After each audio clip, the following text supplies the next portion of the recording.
आज मैं आप सबों को राजनीतिक व्यवस्था का जो कॉन्सेप्ट है इसे समझाने की कोशिश करता हूँ। मॉडर्न पॉलिटिकल साइंस की जब हम बात करेंगे तो इसमें राज्य शब्द का प्रयोग आपको नहीं मिलेगा। मॉडर्न पॉलिटिकल साइंस में आप पाएंगे कि यहाँ राजनीतिक व्यवस्था वर्ड का प्रयोग किया जाता है। जाहिर है कि आपको राजनीतिक व्यवस्था का जो कॉन्सेप्ट है इसको आपको जानना पड़ेगा। अब आप ट्रेडिशनल पॉलिटिकल साइंस को आप पढ़े, उसमें आपने क्या पाया? उसने आपने पाया कि इसमें ट्रेडिशनल पॉलिटिकल साइंस में कहा गया कि राजनीति विज्ञान का प्रारंभ और अंत राज्य से होता है। लेकिन जब आप मॉडर्न में आते हैं तो मॉडर्न में मानव व्यवहार, शक्ति का अध्ययन, अथॉरिटेटिव एलोकेशन ऑफ वैल्यूज़ का अध्ययन, इन सबों के बारे में आपने पढ़ा। तो मॉडर्न पॉलिटिकल साइंस जो है ये पॉलिटिकल सिस्टम की बात करता है, ये सिस्टम्स एनालिसिस की बात करता है। जाहिर है कि आपको जानना पड़ेगा कि राजनीतिक व्यवस्था क्या है। सिंपल तरीके से हम इसको ऐसे समझ सकते हैं कि ट्रेडिशनल पॉलिटिकल साइंस में जैसे राज्य वर्ड का प्रयोग किया जाता है, उसी तरीके से मॉडर्न पॉलिटिकल साइंस में राज्य के बजाय एक सिस्टम का प्रयोग किया जाता है। और ये जो राज्य का सिस्टम है उसी सिस्टम को हम कहते हैं पॉलिटिकल सिस्टम, राजनीतिक व्यवस्था। अब ये व्यवस्था क्या है? राजनीतिक तो हम समझ गए, जो भी चीज़ राज्य से रिलेटेड है दैट इज़ राजनीतिक। लेकिन व्यवस्था क्या है? तो व्यवस्था आप ऐसे समझिए कि कई तत्व होते हैं और उन तत्वों को मिला करके एक सिस्टम बनता है। लेकिन ये जो सारे तत्व होते हैं उनमें हमेशा आपस में एक इंटरैक्शन होता रहता है, एक कम्युनिकेशन होता रहता है। और ये जो इंटरैक्शन, ये जो संवाद, ये जो अंतःक्रिया है, यही उस सिस्टम को चलाता है। फॉर एग्ज़ाम्पल आप ले लीजिए हमारा शरीर, सबसे बढ़िया एक सिस्टम है हमारा शरीर, बायोलॉजिकल सिस्टम है। और ये जो सिस्टम है, हमारे अलग अलग अंग हैं, इन सभी अंगों के बीच अंतःक्रिया होती है। और इस अंतःक्रिया से हमारा जो सिस्टम है बॉडी का, ये सिस्टम काम करता है। जाहिर है कि अगर अगर हमारा कोई भी अंग ठीक से काम नहीं करेगा, वो अपने दायित्व को नहीं निभाएगा, तो पूरा मेरा सिस्टम जो है वो बेकार हो जाएगा, सिस्टम या बीमार हो जाएगा। तो इसी तरीके से पॉलिटिकल सिस्टम है, राज्य की व्यवस्था, इसके कई अंग हैं और उन सभी अंगों के बीच में एक अंतःक्रिया होती है। और उसी अंतःक्रिया से राज्य का जो सिस्टम है, जो राजनीतिक व्यवस्था है, वो व्यवस्था चलती है। अब आप देखिए राजनीतिक व्यवस्था का जो ढांचा है, उस ढांचे को हम दो भाग में बांटते हैं। एक है इसका ऊपरी संरचना, आप देख रहे हैं, और दूसरा जो है वो इसकी अधिसंरचना। नीचे वाला जो हिस्सा है वो अधिसंरचना, जो ऊपरी पोर्शन है वो है ऊपरी संरचना। अब ये जो ऊपरी संरचना है उसके तीन प्रमुख अंग होते हैं। एक है विधायिका, दूसरा है कार्यपालिका, तीसरा है न्यायपालिका। हम सभी जानते हैं कि भाई कोई भी देश हो, उस देश में यही तीन जो अंग हैं ये सरकार के प्रमुख अंग होते हैं, विधायिका, कार्यपालिका, न्यायपालिका। और ये तीनों अपने दायित्व का निर्वाह करते हैं, इसी से शासन चलता है किसी भी मुल्क का। विधायिका कानून बनाती है, कार्यपालिका कानून को लागू कराती है, नीति निर्माण करती है, योजना बनाती है अपने लक्ष्य की प्राप्ति के लिए। और न्यायपालिका जो है वो कानून तोड़ने वालों को दंडित करती है, वो नियम कानून का सही तरीके से पालन किया जाए ये सुनिश्चित करती है, संविधान का उल्लंघन न हो ये सुनिश्चित करती है, कानून का शासन हो ये सुनिश्चित करती है। जाहिर है कि ये तीनों जो सरकार के अंग हैं ये पॉलिटिकल सिस्टम की ऊपरी संरचना में आएंगे।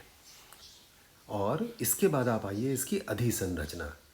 अधिसंरचना में इसके जो इम्पोर्टेंट अंग हैं वो है, एक हो गया पॉलिटिकल पार्टीज़, राजनीतिक दल, दूसरा हो गया हित समूह, तीसरा हो गया राजनीतिक अभिजन, चौथा हो गया जनसंचार माध्यम और पांचवा हो गया नौकरशाही। ये सब जो है ये पॉलिटिकल सिस्टम की अधिसंरचना में आएगा। राजनीतिक दल आप जानते हैं, हित समूह आप समझ रहे हैं, वो समूह जो किसी ख़ास हित से जुड़े लोगों द्वारा बनाया जाए और उस समूह के लोगों के हित के संरक्षण और संवर्धन के लिए जो काम करे उसे हम हित समूह कहते हैं। विद्यार्थी का होता है, विद्यार्थी संगठन बनता है, शिक्षक का होता है, और इस तरीके से हर वर्ग का अपना मेरे काम और हित के हिसाब से वो संगठन बनता है। और राजनीति का विजन हो गया वो लोग जो राजनीति में श्रेष्ठ स्थान रखते हैं, इम्पॉर्टेंट है राजनीति में। तो राजनीति का विजन, जनसंचार माध्यम आप जान रहे हैं, टीवी, रेडियो, न्यूज़पेपर, इंटरनेट, ये सब जनसंचार माध्यम का साधन हो गया। और नौकरशाही, ये अधिसंरचना है। अब आप देखिए पूरा पॉलिटिकल सिस्टम को आप समझिए, ये अधिसंरचना हो गया और ऊपरी संरचना है विधायिका, कार्यपालिका और न्यायपालिका। और इन सभी अंगों के बीच में अंतःक्रिया होती है और उसी अंतःक्रिया से सिस्टम, जो राजनीति का सिस्टम है, पॉलिटिकल सिस्टम किसी भी देश का, वो काम करता है। तो अगर इनमें से कोई भी जो अंग है वो अपने दायित्व का निर्वाह नहीं करेगा, वो अपने काम को अच्छा से नहीं करेगा, तो फिर सिस्टम ठीक से नहीं चलेगा। इसलिए सिस्टम को अगर चलाना है तो सभी अंगों को अच्छे से अपने काम को करना पड़ेगा, अपने दायित्व को निभाना पड़ेगा। अब आइए एक चीज़ और बहुत इम्पॉर्टेंट, अगर आप हम देखें ट्रेडिशनल और मॉडर्न पॉलिटिकल साइंस के पॉइंट ऑफ व्यू से, तो अगर हम ट्रेडिशनल को लेंगे तो वहाँ क्या कहते हैं, वहाँ कहते हैं गवर्नेंस इज़ वेरी इंपॉर्टेंट। हम कहते हैं स्टेट और गवर्नमेंट, राज्य और सरकार बहुत इंपॉर्टेंट है। जाहिर है कि वहाँ पर ऊपरी संरचना ज़्यादा इम्पॉर्टेंट है। अगर हम ट्रेडिशनल पॉलिटिकल साइंस को लेंगे तो उसमें ऊपरी संरचना यानी विधायिका, कार्यपालिका और न्यायपालिका जो है वो बहुत इम्पॉर्टेंट है और वो शासन कार्य करती है किसी भी मुल्क में। ये ट्रेडिशनल हो गया। लेकिन मॉडर्न को जब हम देखेंगे तो मॉडर्न में पूरा सिस्टम इम्पॉर्टेंट है, लेकिन अधिसंरचना मॉडर्न पॉलिटिकल साइंस में जो क्योंकि ये राजनीतिक प्रक्रिया पर बल देता है, और जब हम प्रक्रिया की बात करेंगे, चलाने की बात करेंगे, सिस्टम जो चलता है उसको चलाने की बात करेंगे, तो उसमें अधिसंरचना का रोल आप देखिए बहुत ज़्यादा होता है। हित समूहों की भूमिका है, राजनीतिक दल की भूमिका है, राजनीतिक अभिजन की भूमिका है, मीडिया की भूमिका है और ब्यूरोक्रेसी की भूमिका है। तो ये पूरी जो अधिसंरचना है ये किसी भी देश की राजनीति को गतिशील करने में बहुत बड़ा इसका रोल होता है।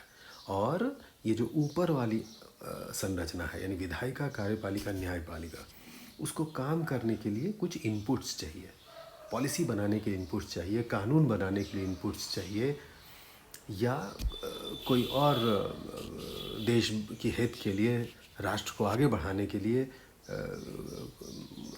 पॉलिसी बनाना हो तो उसके लिए कुछ इनपुट्स चाहिए। तो वो इनपुट हमेशा निचली संरचना से प्राप्त होता है, अधिसंरचना से प्राप्त होता है। जाहिर है कि अधिसंरचना यहाँ महत्वपूर्ण है, लेकिन अधिसंरचना और ऊपरी संरचना दोनों की अंतःक्रिया होती है और दोनों की अंतःक्रिया से ही पॉलिटिकल सिस्टम जो है उसकी गाड़ी चलती है, पॉलिटिकल सिस्टम क्रियाशील रहता है।